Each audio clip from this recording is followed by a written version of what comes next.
problem Gibran, dia belum bisa memahami hakikat seorang pejabat publik, apalagi presiden dan cawapres, itu seharusnya bicara di level kebijakan. Bicara di level ideologi dan paradigma pembangunan. Keberadaan Gibran ini akan menjadi sebuah presiden buruk bagi proses demokrasi kita. Berkat etika lingkungan, Cak Imin saya beri B+, Pak Mahfud B.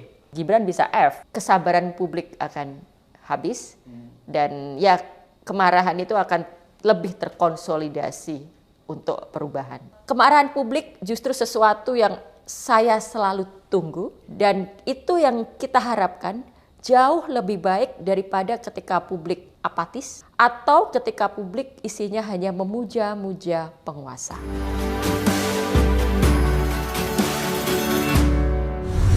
Selamat datang di channel Abraham Samad Speak Up.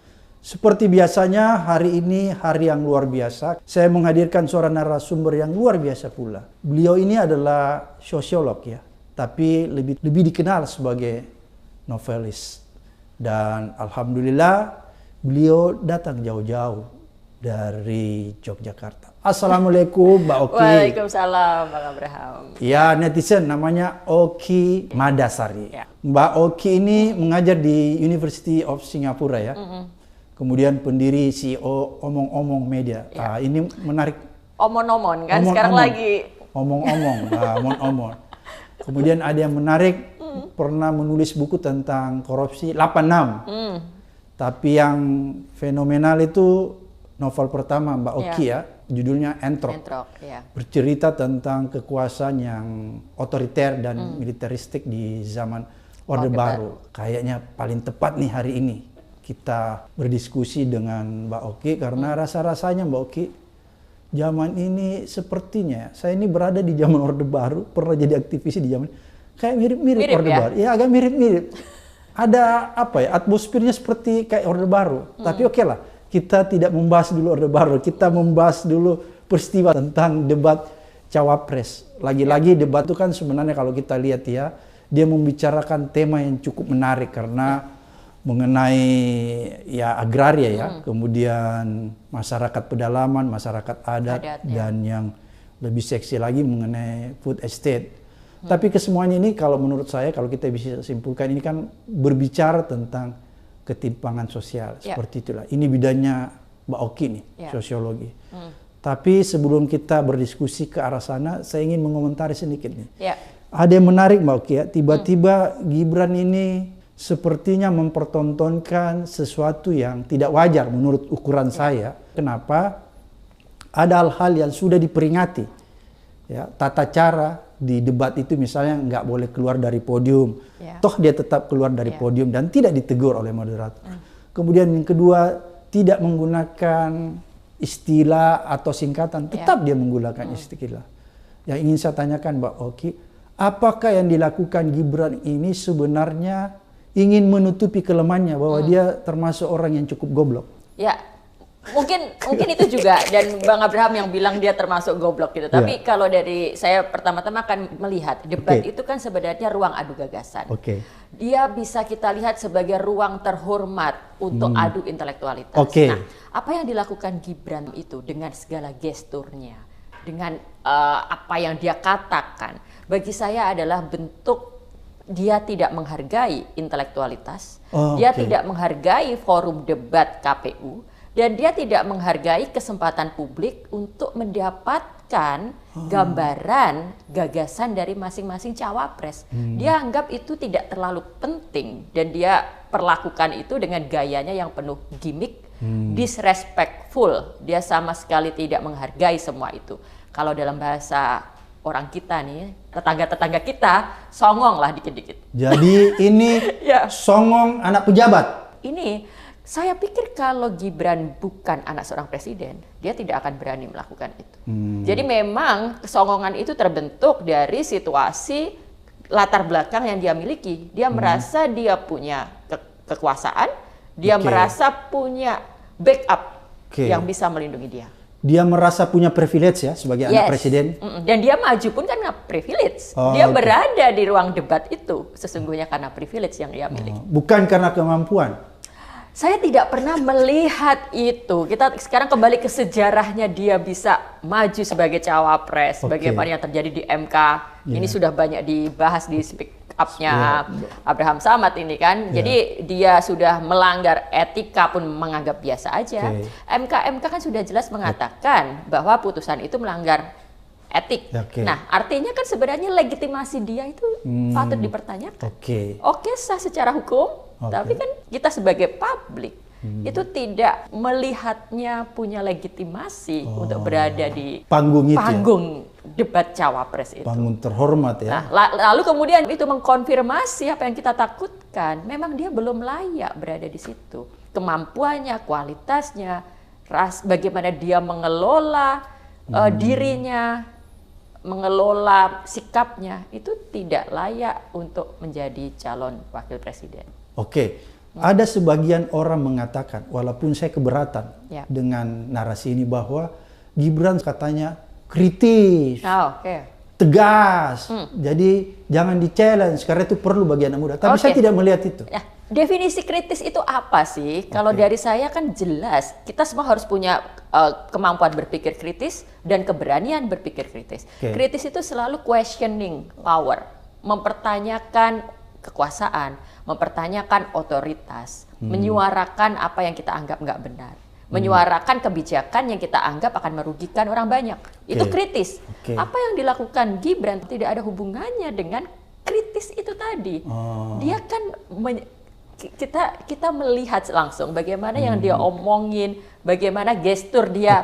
Gimana tuh Bang Abraham? Gini kan, gini. Saya tidak melihat jawabannya Profesor Mahfud. Itu kan tidak ada hubungannya dengan kebijakan dan kepentingan publik. Itu semata hanya ditujukan untuk menyerang lawan debatnya. Dan kalau orang tumbuh dalam lingkaran dunia akademik yang memang terbiasa dengan debat, terbiasa dengan adu gagasan, yang seperti itu nggak layak ada. Sudah tidak ada dalam ruang lingkup rasionalisasi sebuah ruang debat gitu. Apalagi ini jelas-jelas untuk kepentingan publik gitu. Atau memang mungkin ini semakin terkonfirmasi bahwa Gibran ini kan sebenarnya orang yang tidak pernah ada di dunia akademis. Itu ya, bahwa katanya ijazahnya S1-nya itu bukan S1. Apa ini semakin terkonfirmasi? Katanya semacam kursus saja di luar negeri. Ya, bisa jadi. Lembaga itu ada kan, dan saya tidak akan berkomentar apakah ijazah itu asli atau palsu, itu ruangnya lain. Anggaplah asli. Dia punya ijazahnya itu. Asli. Tapi intelektualisme seseorang itu tidak semata ditentukan oleh ijazahnya. Oke, dia lulusan luar negeri gitu kan. Tapi sikap dia tidak mencerminkan seorang intelektual, seseorang yang terdidik dengan tradisi intelektualisme yang seharusnya ada di level perguruan tinggi.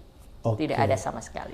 Jadi kalau menurut Mbak Oki, pertarungan atau perdebatan itu keluar dari hakikat debat yang seharusnya. Iya, dan ini bukan pertama kalinya. Di debat Gibran sebelumnya, kita juga melihat sendiri kan.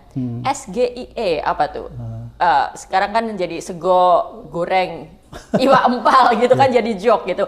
Tapi bagaimana dia melontarkan singkatan itu bentuk ketidakpahaman Gibran pada tujuan debat. Dia masih menganggap ini level cerdas cermat, tebak-tebakan. Saya pikir problem Gibran sebenarnya juga dia belum bisa memahami hakikat seorang pejabat publik, apalagi presiden dan cawapres, itu seharusnya bicara di level kebijakan. Bicara di level ideologi dan paradigma pembangunan. Nah, itu yang saya takutkan belum dimiliki oleh Gibran.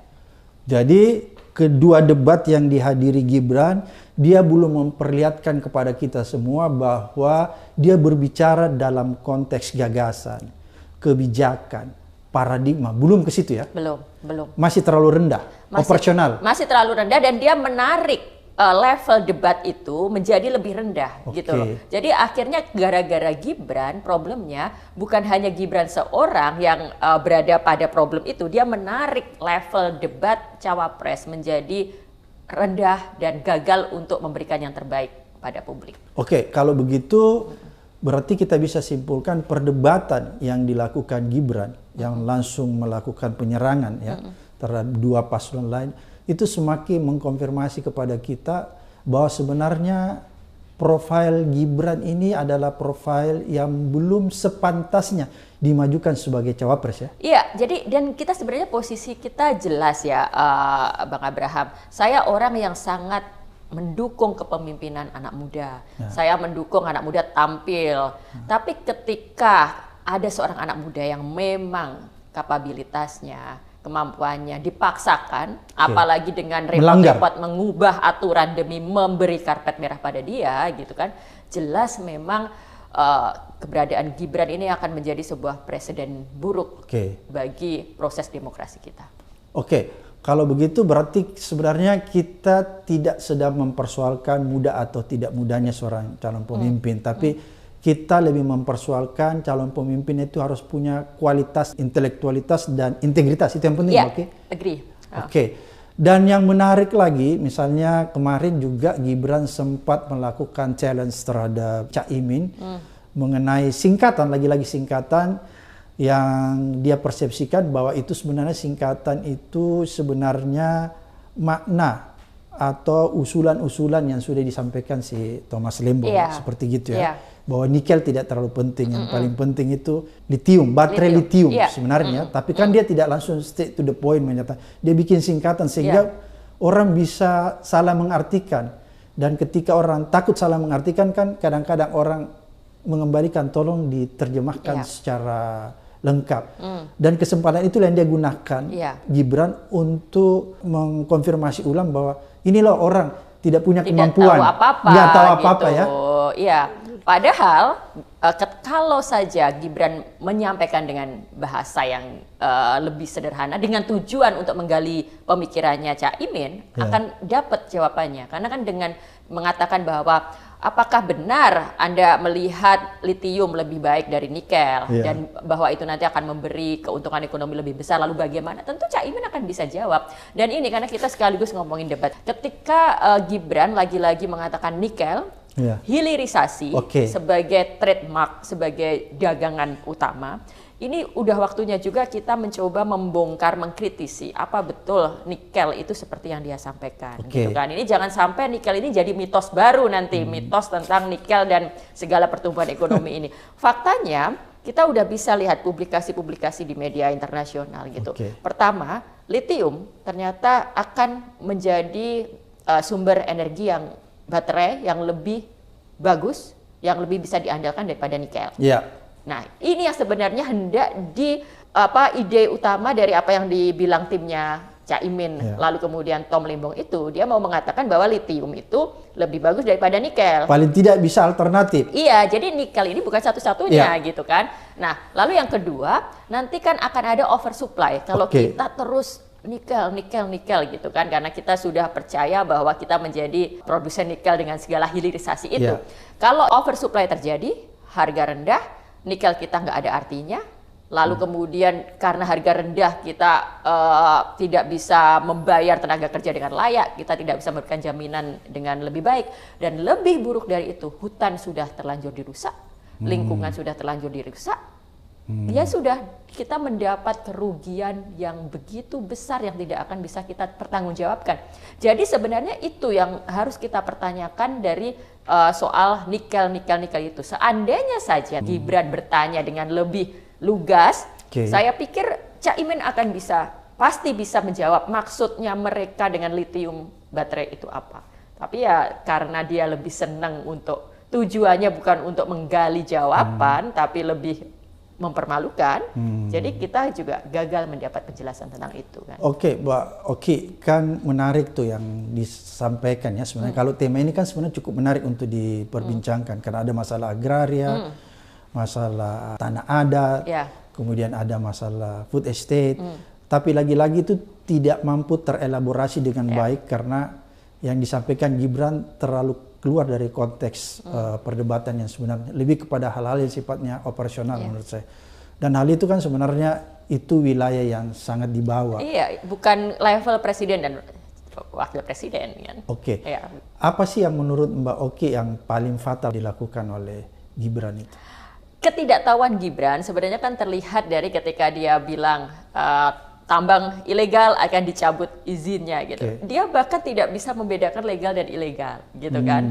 Itu hal fatal. Kalau itu semuanya harus tahu. Presiden, wakil presiden harus bisa membedakan antara legal dan ilegal. Kenapa ada pertambangan ilegal, sehingga apa yang harus kita lakukan. Ketika jawaban dia mencabut izin, ya dia nggak paham soal itu. Bagi saya ini akan menjadi persoalan ke depan kalau kita bicara tentang bagaimana pengelolaan sumber daya alam kita, bagaimana distribusi lahan, investasi kan kaitannya juga dengan legal dan tidak legal, keberpihakan gitu. Nah ini tidak terlihat dari apa yang disampaikan oleh Gibran. Dan bagi saya kalau dari substansi itu, gitu. Kalau kritik saya terhadap nikel dan hilirisasi kan sudah jelas yang tadi saya sampaikan. Mbak Oki, ada yang menarik nih. Setiap saya lihat pernyataan-pernyataannya Mbak Oki ada menyampaikan tentang 5 mitos untuk Jokowi. Bisa diurai siapa makna sebenarnya itu 5 mitos Jokowi? Jadi saya menyampaikan itu tidak terlepas dari keilmuan saya di sosiologi. Itu ada sosiologi pengetahuan yang percaya bahwa cara pemerintah, cara penguasa untuk mengontrol publik itu selalu dengan memfabrikasi pengetahuan. Salah satunya yang akhirnya dipercaya masyarakat dan menjadi mitos. Jadi walaupun itu bohong, jadi dipercaya, kira-kira seperti itu? Iya. Sesuatu jadi mitos karena dia dipercaya. Nah, dalam proses Pak Jokowi itu ada 5 mitos yang saya telisik. Pertama adalah mitos Pak Jokowi orang baik. Nah, ini sudah dimulai gelombangnya sejak sebelum pencalonan yang periode pertama kan, di era pertama itu selalu yang ditampilkan Pak Jokowi orang baik, orang sederhana gitu, selalu pakai produk murah-murah, harga sepatunya sekian-sekian.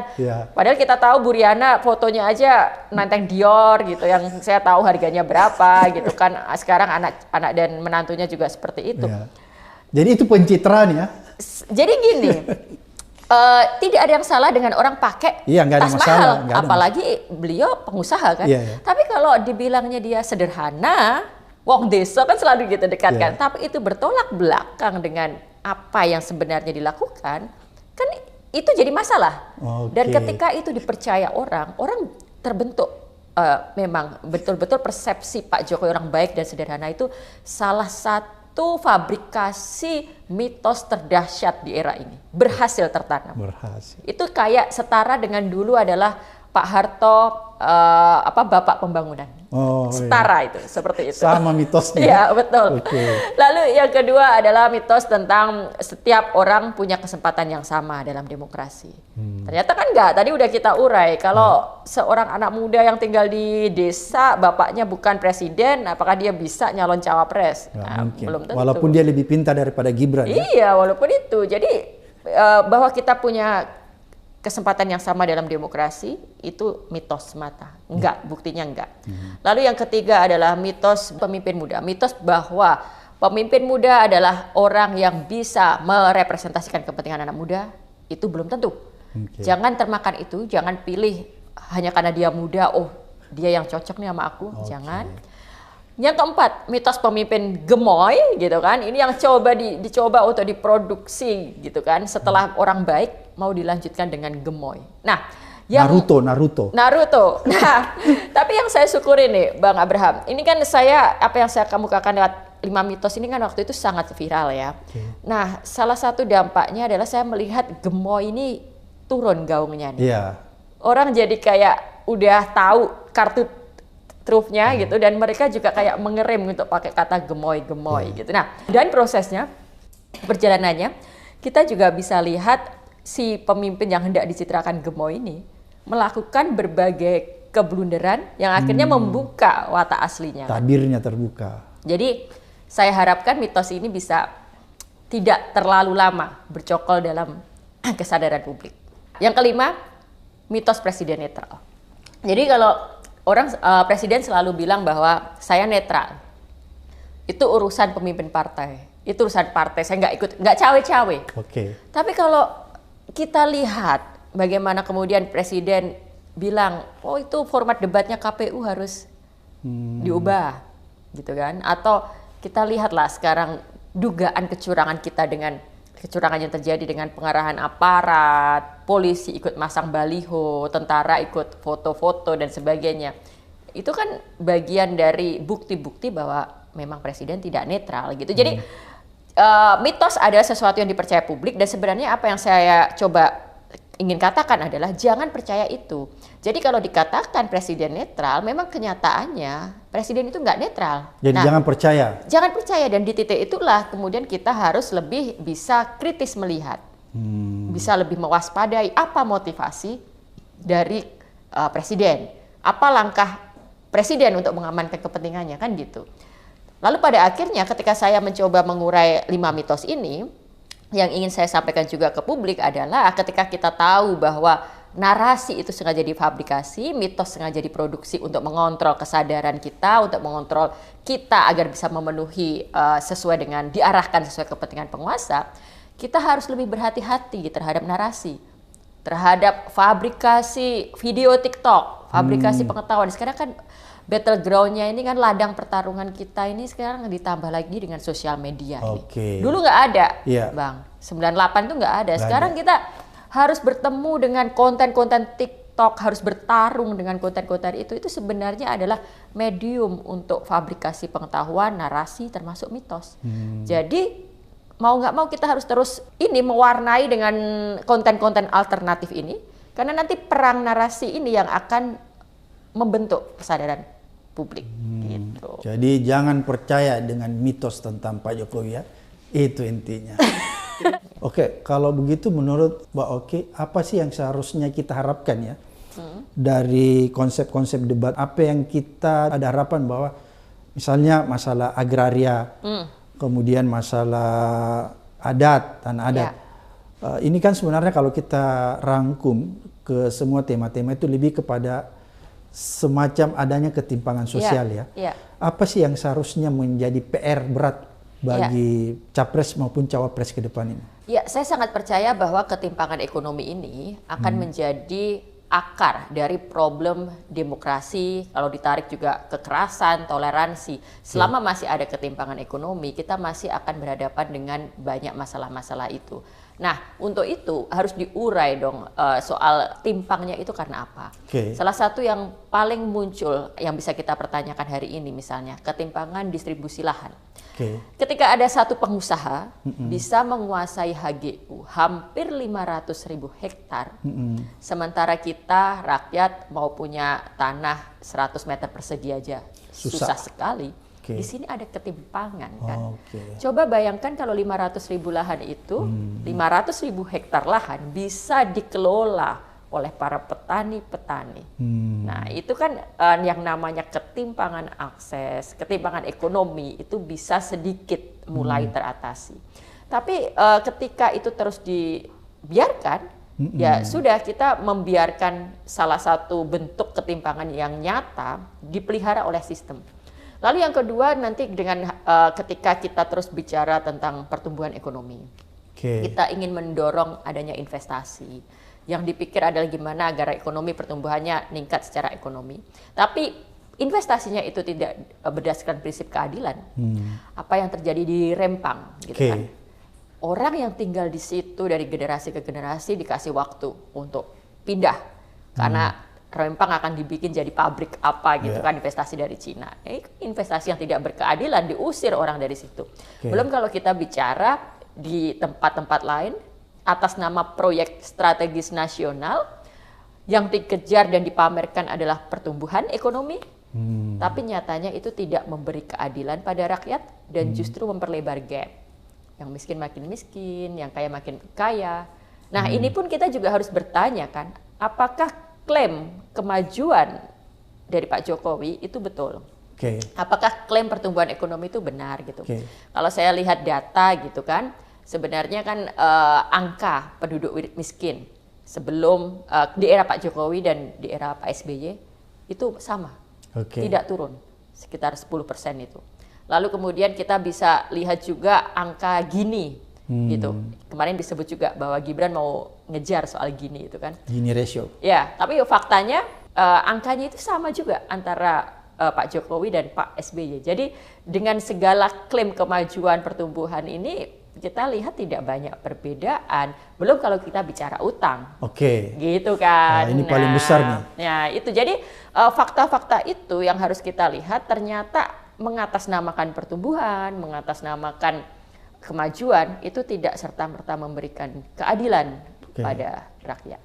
Oke, kemudian yang juga diandalkan oleh pemerintah ini kan proyek nasional masalah food estate. Apakah menurut Mbak Oki food estate itu justru memberikan rasa keadilan bagi petani kita atau justru sebaliknya? Pertama adalah ini juga sebuah klaim yang harus dicari tahu faktanya. Kan selalu dibilang klaim food estate itu berhasil.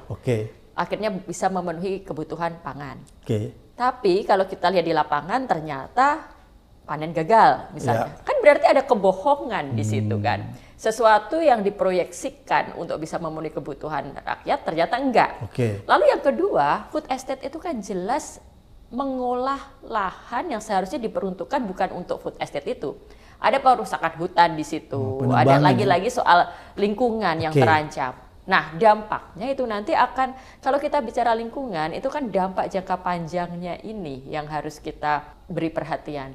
Jadi food estate sudah panennya gagal, lingkungannya dirusak.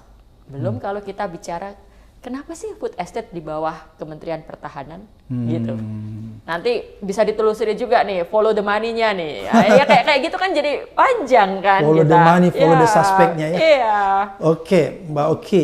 Menarik ya kalau kita lihat bahwa problem masalah lingkungan juga diperdebatkan dan Caimin sempat mengemukakan tentang etika lingkungan. Menurut perspektif Mbak Oki tentang etika lingkungan yang sempat dilontarkan Caimin itu sebenarnya mengandung makna apa? Itu bagian favorit saya dari debat. Jadi the best line dari Caimin dari semua cawapres menurut saya adalah soal etika lingkungan. Dan itu juga kalau kemarin saya bikin nobar dan ditanya oleh moderator dipaksa untuk memberi nilai. Saya bilang berkat etika lingkungan Caimin saya beri B+. Pak Mahfud B. Ya Gibran karena saya bermurah hati C lah. Tapi kalau dosen lain Gibran bisa F gitu kan. Fail ngulang. Paling parah soalnya saya ngajar juga ini Mbak Oki. Kalau F itu sudah nggak ada artinya tuh. Iya. Jadi berkat etika lingkungan akhirnya Caimin di mata saya terbaik. Kenapa gitu kan? Karena saya percaya bahwa paradigma pembangunan harus memperhatikan etika lingkungan. Seolah-olah ngomongin etika lingkungan itu dikiranya hanya nyindir soal MK itu kan, hanya nyindir soal etik-etik yang dasmu etik kemarin itu. Tapi enggak, etika lingkungan yang disampaikan Caimin itu memang fondasi substansial yang harus kita bicarakan. Kalau kita belajar studi lingkungan, filsafat, etika lingkungan itu sedang berada pada kita upayakan untuk diarus utamakan dalam kebijakan kita. Kita dengan etika lingkungan, kita tahu bahwa pembangunan itu harus memperhatikan dampaknya pada lingkungan. Dengan etika lingkungan, kita jangan hanya bicara kepentingan manusia, tapi juga kepentingan hewan-hewannya, kepentingan ekosistem, kepentingan bumi, iklim, dan sebagainya. Jadi etika lingkungan itu harus menempel dengan paradigma pembangunan, kebijakan apapun yang diambil pemerintah harus memperhatikan etika lingkungan. Nah, etika lingkungan muncul disampaikan oleh Caimin, walaupun sayangnya upaya untuk mengelaborasi tidak terjadi karena ya calon lain juga tidak bicara etika lingkungan ya. Harusnya kan itu dikejar, dipertanyakan dan terjadi dialog sehingga kita tahu nih visi masing-masing calon ini apa nih tentang etika lingkungan. Jadi bagi saya memang sudah selayaknya, sudah mendesak kebijakan pembangunan kita harus memperhatikan mengadopsi prinsip etika lingkungan. Apakah menurut Mbak Oki pemerintahan sekarang ini tidak mengadopsi tentang etika lingkungan? Ya. Termasuk kalau kita bicara tentang proyek IKN. Iya, ya itu kan bukti nyata yang perlu kita lihat. Apakah sudah ada aplikasi etika lingkungan dalam kebijakan kita? Ketika kita bicara IKN, lalu kemudian jawabannya adalah, oh nanti IKN itu akan menjadi kota hijau, gitu kan? Ini kan sebuah jawaban yang seperti hanya memberi bungkusnya saja ke kita gitu kan. Tidak betul-betul menjawab pertanyaan misalnya. IKN dibangun di sebuah wilayah yang seharusnya itu hutan. Ketika kita nanti membangun di tempat itu, memindahkan manusia, bagaimana kemudian nanti dampaknya, bagaimana sustainability-nya, apakah sudah sesuai dengan kajian. Yang saya tahu, dulu itu kan draft akademik, naskah akademik untuk membuat IKN itu pun, itu tidak melalui proses yang semestinya.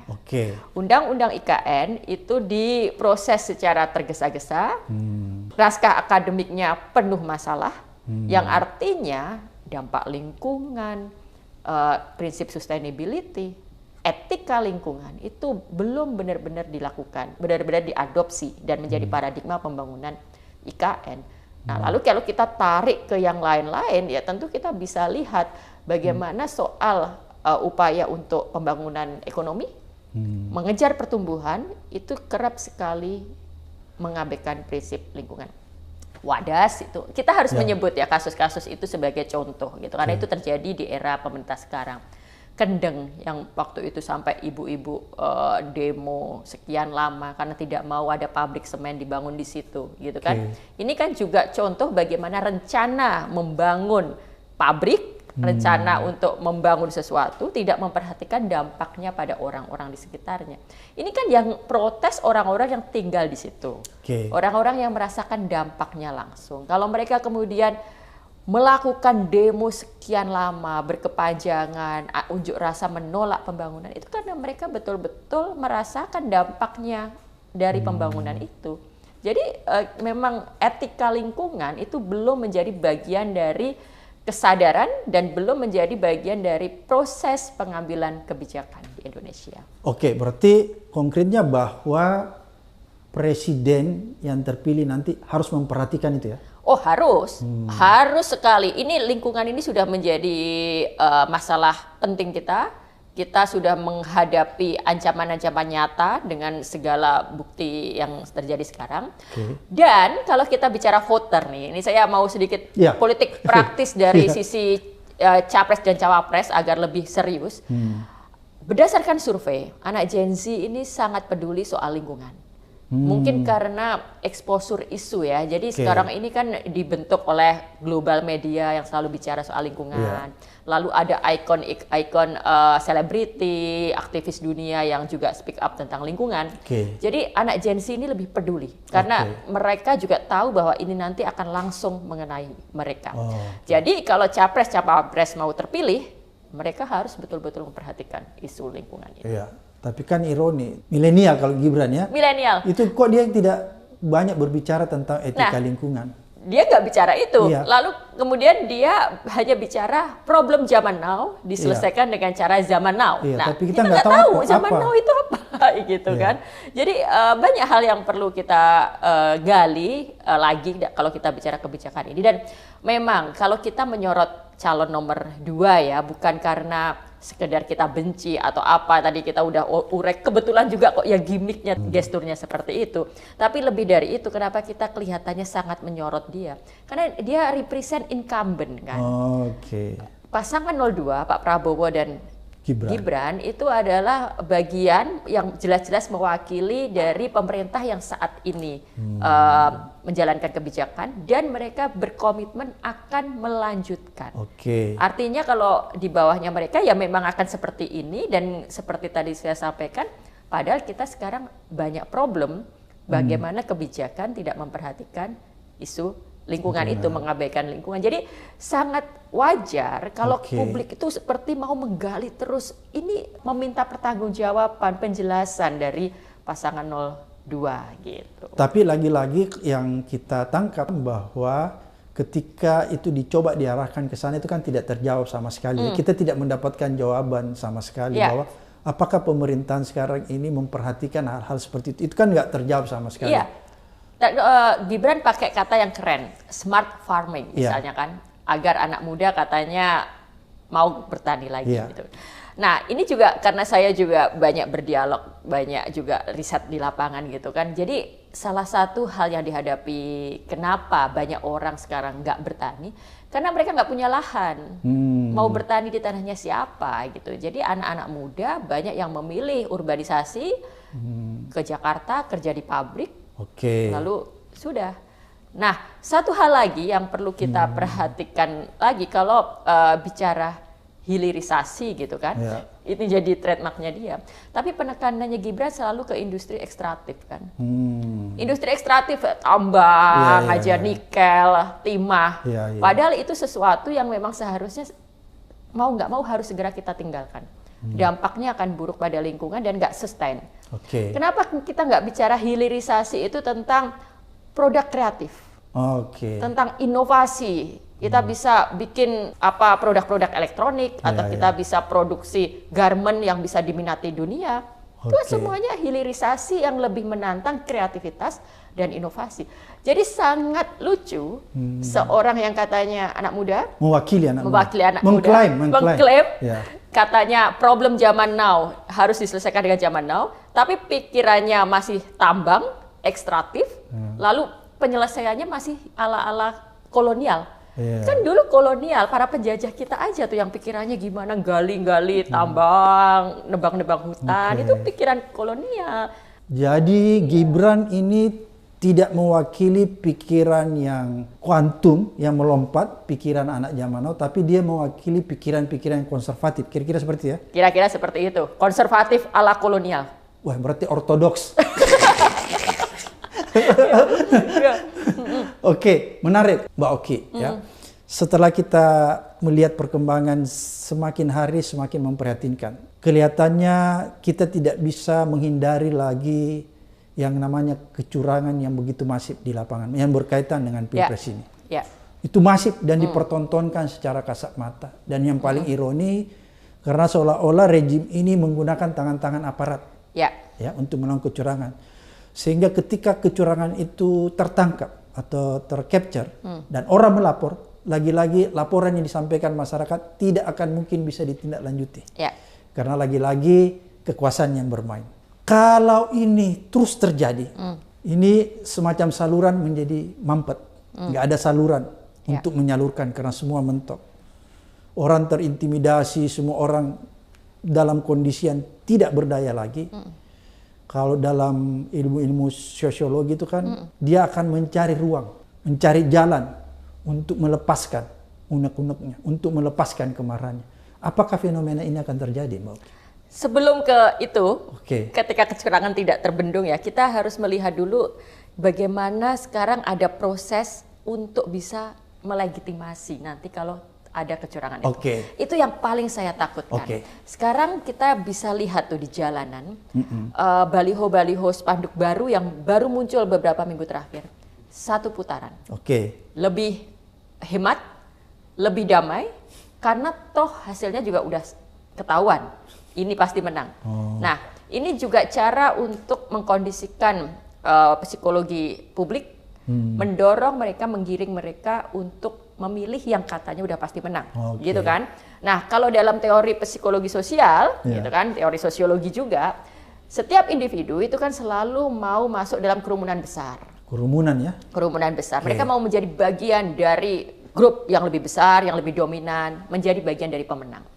Ketika sudah dikondisikan bahwa ini yang akan menang, buat apa 2 putaran, toh ini nanti yang akan menang. Nah, takutnya mereka akan terdorong di hari H untuk benar-benar ikut memilih yang dikondisikan itu. Nah, lalu yang kedua, kita juga melihat bagaimana upaya agar betul-betul terjadi 1 putaran itu, atau at least kalau udah terpaksa terjadi 2 putaran tetap menang itu, lewat kecurangan-kecurangan yang nanti kita waspadai, lewat aparat. Kita nggak tahu nanti penghitungan KPU-nya bagaimana. Nah, ketika kita sudah dibentuk narasinya, yang ini pasti menang, surveinya toh juga selalu tinggi, trennya katanya bisa meningkat dan sebagainya, pasti 1 putaran. Ketika kecurangan terjadi, lalu dianggap, loh kan udah sesuai dengan survei.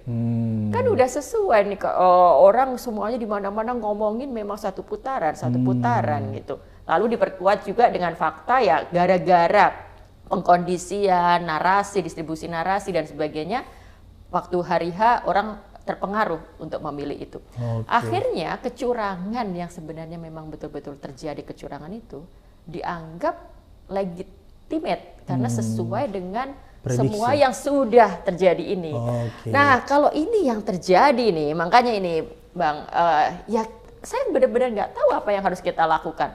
Apakah gini, reformasi, saya percaya reformasi, unjuk rasa perubahan, revolusi itu kan selalu dimulai dari sekelompok intelektual yang gelisah, yang akhirnya mau untuk bersuara, turun ke jalan, lalu akhirnya terjadilah seperti yang dulu reformasi 98. Mungkin kalau akhirnya kecurangan sudah nggak terbendung, benar-benar terjadi, dan menempatkan itu sesuai untuk kepentingan penguasa, ya mau nggak mau, yang masih bisa memelihara kesadaran, keberanian itu harus turun tangan, harus mulai bergerak. Kalau enggak, semuanya akan dianggap tidak ada masalah, semuanya wajar-wajar aja dan legitimate. Gitu. Oke, kalau begitu menurut Mbak Oki, kita coba membandingkan ya. Kalau saya mencoba membandingkan, kalau salah tolong diluruskan. Inilah pemilu yang terparah menurut saya setelah reformasi ya. Yeah. Kita diperlihatkan ya kecurangan itu secara kasat mata dan seolah-olah ini loh aku lakukan, kau nggak boleh apa-apa, pokoknya kamu ikut aja kecurangan. Seolah-olah seperti itu yang saya. Dan hampir sebagian masyarakat tidak bisa berbuat apa-apa untuk sementara. Jadi merasa terintimidasi, merasa dipaksa, kebebasannya direnggut. Kalau menurut Mbak Oki, kalau fenomena ini ya, yang menurut saya tadi ini adalah fenomena yang terburuk dalam sepanjang sejarah reformasi, apakah kita bisa berharap bahwa pilpres dan pemilu yang akan kita laksanakan nanti itu bisa diharapkan jurdil? Saya masih terus memelihara harapan. Jadi saya memelihara harapan. Jadi walaupun bukti-bukti fakta-faktanya seolah-olah kita takutkan itu akan terjadi, saya terus memelihara harapan itu bisa tidak terjadi. Caranya adalah dengan kita membicarakan ini misalnya, dengan kita terus menyuarakan ini kepada publik, kita membuat gelombang narasi yang tidak kalah besar bahwa ini loh ada ancaman kecurangan. Ini loh, jangan sampai kita termakan dengan kampanye, dengan rayuan satu putaran. Satu putaran. Dikatakan bahwa katanya kalau dukung yang kalah, yang suaranya kecil itu nanti suaranya hilang. Itu kan bentuk propaganda yang jelas-jelas tidak betul, yang jelas-jelas menyesatkan, membodohi ya. Membodohi. Jadi suara setiap orang itu mau buat siapapun ya tetap berharga gitu. Nah tapi kalau itu dipercaya oleh masyarakat, betul-betul masyarakat akan milih yang udah pasti menang saja. Apalagi dengan narasi penghematan. Itu juga harus dibetulkan nih Bang. Emang betul bahwa 2 putaran itu pemborosan? Itu kan sudah dianggarkan, sudah ada anggarannya, udah ada budgetnya.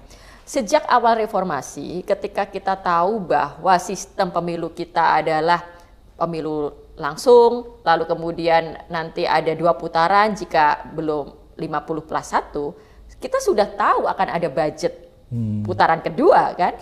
Berbeda halnya kalau aku jabat presiden lalu tiba-tiba pengen ibu kota baru deh. Nah itu baru budget yang tiba-tiba muncul kan. Kalau lalu kita bicara pemborosan.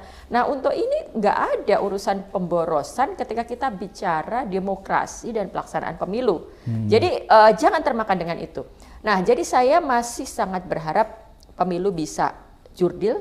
Kecurangan-kecurangan yang kita sudah lihat tanda-tandanya ini tidak betul-betul berhasil menjalankan misinya untuk memenangkan seseorang. Dan cara yang bisa kita lakukan adalah memperbesar gelombang kemarahan, kegelisahan dari publik. Sehingga publik bisa benar-benar menjadi pemantau yang menghantui gitu kan. Menghantui mereka-mereka yang berniat curang ini dan sedang melaksanakan kecurangan ini. Bagaimana dengan silent majority? Yang menurut saya ini kan menjadi kunci sebenarnya di hari-hari akhir ya. Setidak-tidaknya dia akan bisa mempengaruhi apa yang sedang terjadi sekarang. Kalau menurut Mbak Oki, apa kira-kira yang terjadi? Jadi silent majority itu kan juga orang yang pertama misalnya belum menentukan pilihan.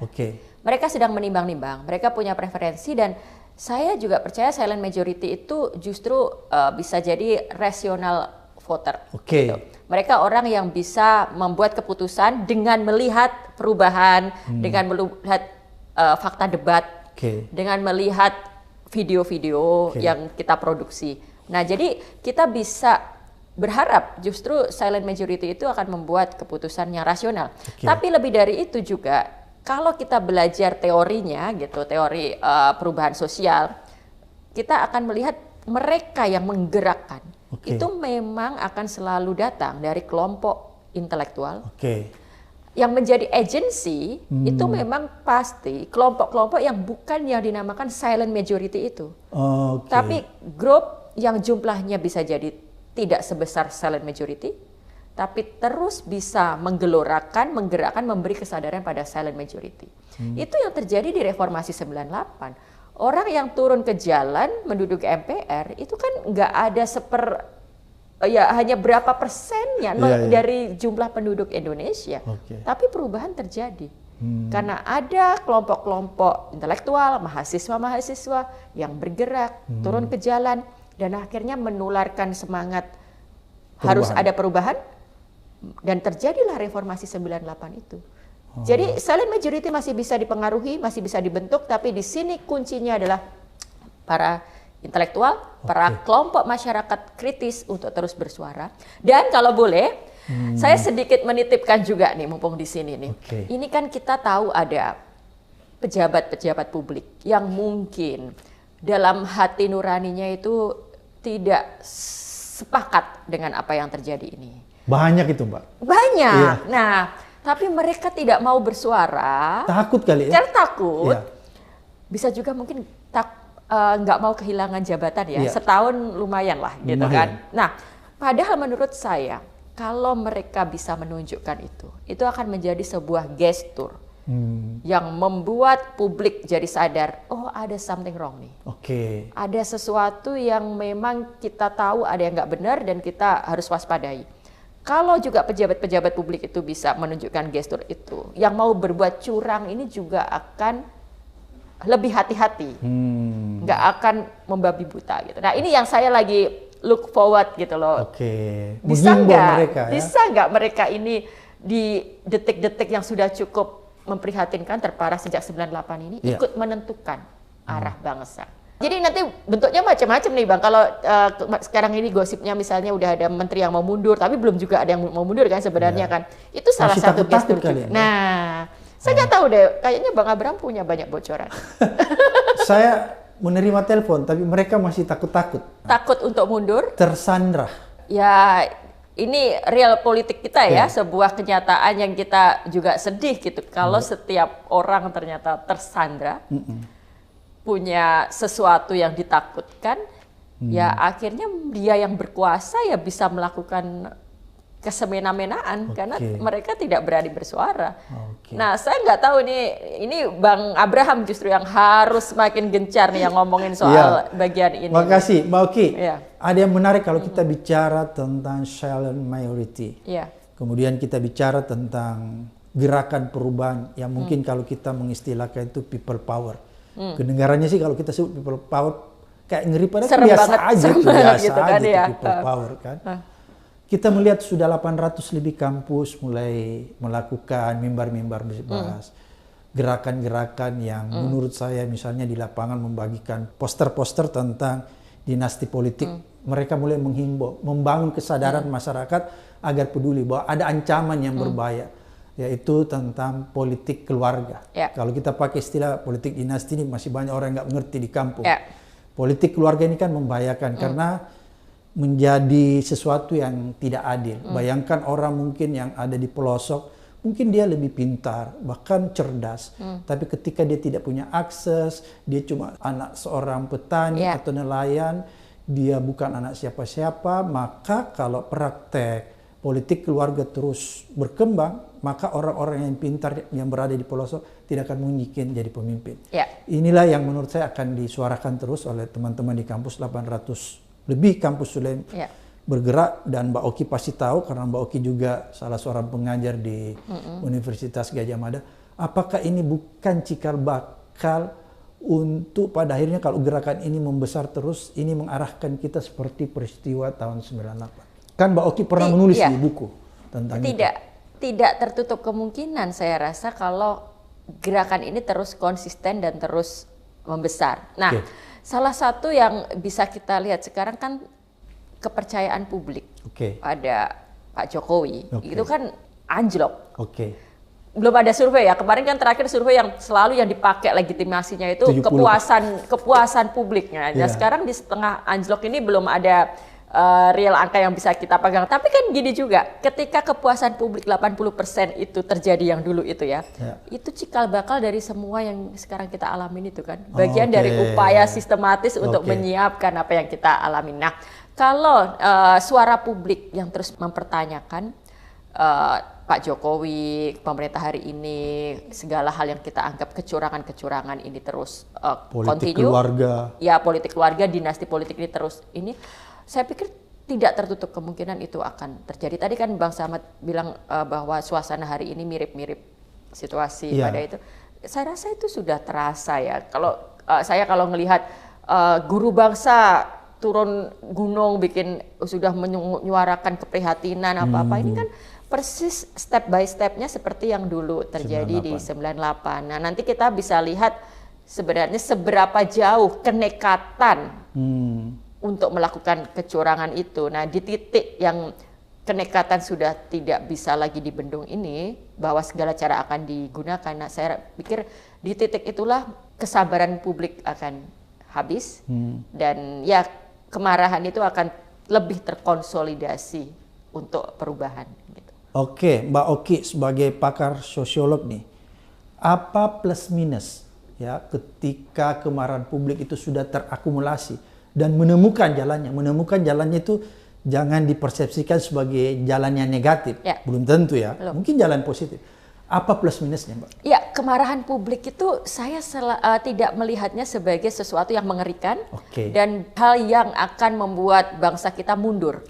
Kemarahan itu masalahnya kan memang kita mengidentikan kata kemarahan dengan bakar-bakaran, padahal bukan di situ sebenarnya. Enggak, jadi kemarahan ini kan ekspresi ketidakpuasan, puncak kritik yang mungkin disampaikan dengan unjuk rasa, dengan sekarang ada sosial media, dengan segala suara di sosial media. Jadi itu rasa kemarahan publik. Hal positif kalau kemarahan publik sudah sedemikian terkonsolidasi adalah kita bisa mencegah bangsa ini jatuh ke otoritarianisme, kita bisa mencegah kecurangan terjadi, dan lebih dari itu kita bisa menyongsong era perubahan baru. Jadi sejarah masyarakat, sejarah dunia, perubahan itu selalu ditandai dengan kemarahan-kemarahan dan kegelisahan-kegelisahan. Jadi kalau publik marah, itu pasti akan mendorong dan mempercepat adanya perubahan. Definisi perubahan itu bukan sekedar rezim berganti, presiden berganti, perbaikan sistem. Ada siapa tahu kalau redistribusi lahan sudah bisa semakin baik kalau publik benar-benar marah. Ini kan belum sebenarnya, kemarahan publik masih sporadis, belum bulat gitu.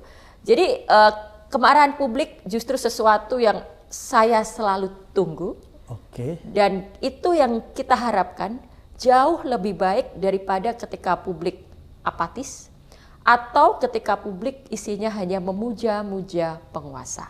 Jadi demokrasi hanya berjalan jika publik terus gelisah dan terus marah. Itulah mungkin yang disebut ya Mbak ya, kalau di dalam ilmunya Mbak Oki ini sosiolog, bahwa manusia itu bukan kerumunan ya, bukan kerumunan yang seperti binatang ya, tapi dia punya akal sehat, punya akal pikiran yang bisa melakukan sesuatu yang bisa merubah secara signifikan. Kira-kira seperti itu? Kira-kira seperti itu. Jadi saya selalu percaya untuk menuju kemajuan gitu kan, progres itu memang harus ada perubahan. Nah, yang meliding perubahan ini kan masyarakat, publik, karena kita tidak puas dengan situasi hari ini. Nanti kan harapan saya kalau publik sudah marah banget nih, misalnya contoh paling kecil, KPK itu harus dibenerin dong. Saya ini kan mengikuti banget nih KPK itu dari awal tuh Bang. Dari zaman ketua pertama, lalu sekarang kita lihat apa yang terjadi sekarang ini kan nggak bisa dibiarin. Nah, publik tuh harusnya marah melihat KPK, institusi demokrasi yang dibangun pasca reformasi untuk membangun Indonesia yang anti korupsi diacak-acak kayak gitu. Dihancur leburkan. Nah, ini harus ada kemarahan publik untuk merevitalisasi KPK, untuk membangun kepercayaan pada KPK lagi. Sekarang orang ngeliat KPK nggak percaya, nggak ada rasa ininya gitu. Mbak Oki, sebenarnya kemarahan itu pernah terjadi ketika revisi tahun 2019 ya, itu ada reformasi di korupsi, mahasiswa turun. Tapi itu kan direfresi cepat ya oleh pemerintahan dan ya banyak korban, kalau kita lihat banyak yang meninggal mahasiswa kan. Ada yang ditangkap kan, diperiksa di betul. Apakah saya khawatir kalau misalnya kemarahan dalam arti positif ini belum terkonsolidasi dengan matang, ini akan terjadi di tahun 2019 kemarin, reformasi di korupsi yang akhirnya tidak sampai ke final. Ini ya masalahnya dengan bukti apa yang terjadi dengan revisi UU KPK. termasuk dengan Undang-Undang Cipta Kerja. Omnibus Law. Kita ini dihadapkan pada, dalam bahasa saya, pemerintah dan terutama Presiden dan DPR yang bebal. Mereka ini tidak mau mendengar. Seharusnya kan demonstrasi dalam skala apapun, apalagi kemarin nggak bisa lagi disebut demonstrasi kecil sebenarnya yang terjadi di situ itu. Udah cukup memberi daya tekan, kan? Tapi nggak didengar. Cipta Kerja disahkan diem-diem di saat kita nggak melihat. Revisi UU KPK terus terjadi begitu saja dan korban terus berjatuhan. Nah, lemahnya sebuah gerakan adalah memang kita seringkali nafasnya pendek. Energinya pendek. Nah, itu makanya butuh yang namanya tadi konsistensi dan butuh konsolidasi gitu. Kita nggak bisa berhenti sebelum apa yang kita inginkan tercapai. Nah, kemarin itu justru memang ini yang juga salah satu catatan saya pikir dalam gerakan masyarakat sipil kita. Justru ketika kita gagal memperjuangkan lalu berhenti. Memang pemerintahnya bebal, lalu ya itu kondisinya emang kita juga nafasnya nggak sekuat itu gitu. Jadi ketika kita berusaha untuk menghalau Cipta Kerja, begitu Cipta Kerja disahkan, ya udah kita akhirnya terpaksa menerima itu. Kita mau menghalau revisi UU KPK, begitu akhirnya disahkan, ya kita juga melemah, mundur. Ya itu catatan buat kita semua sih, buat saya yang juga bergerak bersama teman-teman di masyarakat sipil gitu kan. Kita ternyata belum punya daya dobrak gitu. Tapi saya pikir juga setiap bentuk gerakan itu pasti ada titik turning point-nya. Dan situasi setelah pasca MK ini, kita bisa merasakan geliat, kegelisahan, suara-suara itu kembali membesar. Dan saya harapkan ini kita bisa lebih solid lagi dan bisa nafas panjang untuk mencegah yang terburuk terjadi itu. Mbak Oki, istilah Tempo, anak haram konstitusi yang disematkan kepada Gibran. Menurut Mbak Oki, dari kacamata sosiologi, apa bahayanya kalau ini menjadi kenyataan dan terpilih menjadi presiden dan wakil presiden? Anak haram konstitusi ya. Dan produk gagal reformasi. Istilah Tempo. Iya, ini kalau sampai dia terpilih, ya karena legitimasi dia di mata publik itu juga dipertanyakan. Kita nggak akan mandang dia sebagai seorang pejabat publik yang bisa dipercaya. Kita tidak akan melihat dia sebagai orang yang bisa kita titipin amanat. Nah, di samping itu, yang patut disayangkan, kalau itu kan dari sisi pejabatnya, capres dan cawapresnya. Kalau dari sisi yang paling disayangkan adalah MK. Sebagaimana KPK, MK sekarang juga kehilangan kepercayaan publik. Nilainya, dulu itu kita melihat MK itu sebagai garda kita dalam mempertahankan konstitusi kan. Kalau ada undang-undang yang wah iya. Jadi saya merasa bentuk revolusi yang bisa dilakukan gitu kan secara di bidang konstitusi itu lewat MK dengan kita menuntut itu. Tapi setelah kejadian itu hilang trust publik. Dan itu adalah kerugian terbesar kita pasca reformasi. Jadi anak haram konstitusi, produk gagal reformasi itu sebenarnya adalah bentuk ketidakpercayaan publik pada proses demokrasi dan institusi demokrasi pasca reformasi. Dan kalau itu yang terjadi sekarang, yaitu kemunduran besar bagi reformasi kita dan bagi demokrasi kita. Terima kasih banyak Mbak Oki sudah memberikan kita informasi, pencerahan dan edukasi. Mudah-mudahan apa yang disampaikan Mbak Oki ini dapat membuat masyarakat atau netizen kita menemukan jalan kebenaran yang ada di depan mata, sehingga mereka mampu melihat sebuah kebenaran dan mampu melihat pemimpin yang akan hendak dipilih di tanggal 14 Februari. Agar kita bisa menghasilkan pemimpin yang berintegritas, bukan pemimpin yang abal-abal. Sampai ketemu di Abraham Samad Speak Up.